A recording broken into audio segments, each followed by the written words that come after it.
અમદાવાદમાં આગામી 5 દિવસ સુધી હીટવેવની આગાહી કરવામાં આવી છે, જેના કારણે સ્થાનિક સ્વરાજની ચૂંટણી દરમિયાન ગરમીનો પ્રકોપ જોવા મળી શકે છે. તબીબો વૃદ્ધો અને સગર્ભા મહિલાઓને સવારે વહેલા મતદાન કરવા સલાહ આપી રહ્યા છે. લોકો હીટવેવથી બચવા માટે લીંબુ શરબત, ચિકંજી અને છાશનું સેવન કરે તેવી પણ સલાહ આપવામાં આવી છે. મતદાન મથકો પર પણ ગરમીના પ્રભાવથી બચવા જરૂરી તકેદારી રાખવાની તાકીદ કરવામાં આવી છે. હવામાન વિભાગ દ્વારા આવનારા 1 વીક સુધી અમદાવાદ અને ગુજરાતમાં યલો એલર્ટ જાહેર કરવામાં આવેલો છે અને જોડે જોડે ચૂંટણી પણ છે. તો ચૂંટણી વખતે જે મતદાનદાતા છે એમને થોડો ગરમીથી બચવા માટે વિશેષ ખ્યાલ રાખવો જોઈએ. મૂળ તો જે હાઈલી સસેપ્ટેબલ ઇન્ડિવિજ્યુઅલ છે, સિનિયર સિટીઝન્સ છે, પ્રેગ્નન્ટ લેડી છે, ડાયાબિટીસ, બ્લડ પ્રેશર, હાર્ટ, કિડનીના પેશન્ટ્સ છે, એ મતદાતાઓને બને ત્યાં સુધી પોસિબલ હોય તો સવારે અર્લી મોર્નિંગ જ્યારે મતદાન ચાલુ હોય સવારથી લઈને 10 વાગ્યા સુધીમાં પોસિબલ હોય તો ત્યાં સુધી અર્લી મતદાન કરી દેવું જોઈએ. ગાંધીનગરમાં વધતી ગરમીને ધ્યાનમાં રાખીને ઇન્દ્રોડા પ્રકૃતિ ઉદ્યાનમાં પ્રાણીઓ માટે ખાસ વ્યવસ્થા કરવામાં આવી છે. પક્ષીઓ અને સરીસૃપો સહિતના પ્રાણીઓને ઉનાળાની કડક ગરમીથી બચાવવા માટે પાંજરા અને નિવાસસ્થાનો પાસે કુલર, ફુવારા તેમજ શણની નેટ લગાવવામાં આવી છે. બપોરથી સાંજ સુધી કુલર ચાલુ રાખી પ્રાણીઓને આંશિક ઠંડક આપવામાં આવી રહી છે. વાઘ અને સિંહ જેવા પ્રાણીઓના ખોરાકમાં પણ જરૂરી ફેરફાર કરવામાં આવ્યા છે, જેથી તેમની પાચન ક્રિયા સરળ રહે. આ પગલાંથી પ્રાણીઓની તબિયત પણ સકારાત્મક અસર જોવા મળી રહી છે.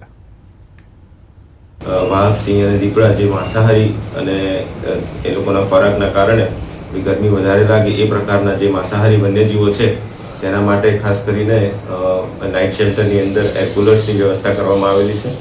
એર કુલર્સ જે છે એ બપોરના સમય દરમિયાન ચાલુ રાખી અને વધારે પડતી ગરમીના કલાકોમાં પ્રાણીને અંદર લઈ અને હીટ સ્ટ્રોક ન લાગે એના માટેના પ્રયત્નો કરવામાં આવશે. આ ઉપરાંત એના જે વન્યજીવોના ઇન્ફ્રાસ્ટ્રક્ચર છે, એને રહેવાના આવાસ છે, એ આવાસની અંદર જ સ્પ્રિંકલર્સ ગોઠવવામાં આવેલા છે. નવસારીના ગણદેવી તાલુકાના મેંધર ભાટ ગામે માટી ચોરીનું મોટું કૌભાંડ સામે આવ્યું છે. ત્રીજાબાજ કોન્ટ્રાક્ટરે સરકારી જમીનમાંથી ગેરકાયદેસર માટીનું ખનન કરી સુરત દમણ કોસ્ટલ હાઈવે માટે સરકારને પધરાવી દીધી. આમ સરકાર પાસેથી કરોડો રૂપિયાનું માટી ચોરીનું કૌભાંડ આચર્યું છે. સુરતથી ખાણ ખનીજ વિભાગની ફ્લાઇંગ સ્કોડે રેડ કરી કરોડો રૂપિયાનું રેતી ચોરી કૌભાંડ પકડ્યું છે. સ્થળ પરથી 2 પોકલેન્ડ મશીન તેમજ 5થી વધુ ડમ્પર ફ્લાઇંગ સ્કોડે સીઝ કર્યા છે. આ સાથે નવસારી ખાણ ખનીજ વિભાગ પર અનેક સવાલો ઊભા થયા છે. ત્યારે આવા તત્વો વિરુદ્ધ જો નિષ્પક્ષ કાર્યવાહી થાય તો મોટા માથાના નામ ખુલી શકે છે. વધુ માહિતી ન્યૂઝ 18 સંવાદદાતા ભાવિન પાસેથી મેળવીશું. ભાવિન, લાંબા સમયથી આ કૌભાંડ ચાલતો હોવાના પણ આરોપ છે, વધુ શું માહિતી છે?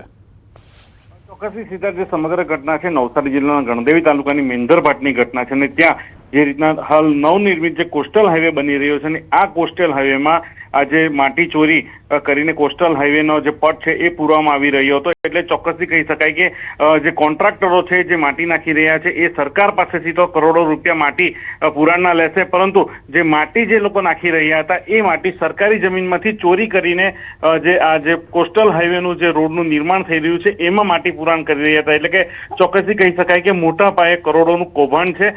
સ્થાનિકો દ્વારા આની ફરિયાદ કરવામાં આવી હતી, જેને લઈને સુરત ફ્લાઇંગ સ્કોડ દ્વારા આ વિસ્તારમાં રેડ પાડવામાં આવી હતી. ને રેડમાં જે રેડ પાડી હતી ત્યારે અધિકારીઓને સમક્ષ પણ આવ્યું હતું કે આજે સરકારી જમીન છે ને ત્યાંથી માટી ચોરી કરીને અહીંયા નાખવામાં આવી રહી હતી, જેને લઈને 2 પોકલેન્ડ મશીન અને 5થી વધુ જે ડમ્પરો છે એ સીઝ કરી દેવામાં આવ્યા હતા. પરંતુ સીધા સૌથી મોટી વાત છે કે જો સુરતથી ફ્લાઇંગ સ્કોડ આવીને રેડ પાડી શકતી હોય તો નવસારી ખાણ ખનીજ વિભાગ નિંદ્રાધીન અવસ્થામાં હતું કે પછી પોતાની કોઈ મિલીભગત છે અધિકારીઓને કે આ ખાડા કામ કરીને આ કામ ધંધો જે માટી ચોરીનું જે કૌભાંડ ચાલી હતું એ ચલાવવામાં આવી રહ્યું. જી આભાર ભાવિન, સમગ્ર માહિતી બદલ. અમદાવાદથી ઉદયપુર તરફ જવાના નેશનલ હાઈવે રોડ નંબર 48માં શામળાજી નજીક બનાવાયેલા બ્રિજમાં મોટું ગાબડું પડતા હાઈવેની કામગીરી સામે અનેક સવાલો ઊભા થયા છે. 2 થી 3 વર્ષ અગાઉ જ બનેલા બ્રિજ ઉપરના રોડમાં ગાબડું પડતા સ્થાનિકો આ રોડમાં ભ્રષ્ટાચાર થયો હોવાના આક્ષેપ કરી રહ્યા છે. કે આવડો મોટો ભૂવો આ નેશનલ હાઈવે ઉપર જો હોય તો બીજા રોડ ઉપર શું સ્થિતિ હોય? સરકાર કરોડો રૂપિયા ખર્ચે છે. કરોડો રૂપિયા ખર્ચીને જે કોન્ટ્રાક્ટરોને આ જે કામ આપે છે એ કામની ઊંચી ગુણવત્તા હોય એવું સરકાર પણ ઈચ્છે છે. તો વચ્ચે ક્યાંક ભ્રષ્ટાચારની બૂ પણ આમાં નહીં આવતી હોય એવું આપણને લાગે છે. આ રોડ ઉપર રોજ હું અપડાઉન કરું છું. આ રોડ અમદાવાદ અને દિલ્હી એને નેશનલ હાઈવે છે. એના ઉપર આટલું મોટું ગાબડું પડી જાય એમાં કોઈક નેશનલ હાઈવે ઓથોરિટીની એની ભ્રષ્ટાચારની બૂ આવે છે. ભૂતકાળમાં પણ કેટલીક ગંભીરા બ્રિજ જેવી ઘટનાઓ ઘટેલી છે. તો આ બ્રિજ સત્વરે રિપેર કરી અને વાહનો પૂર્ણ વ્યવસ્થિત ચાલુ થાય એવી અમે ઈચ્છીએ છીએ. સમાચારો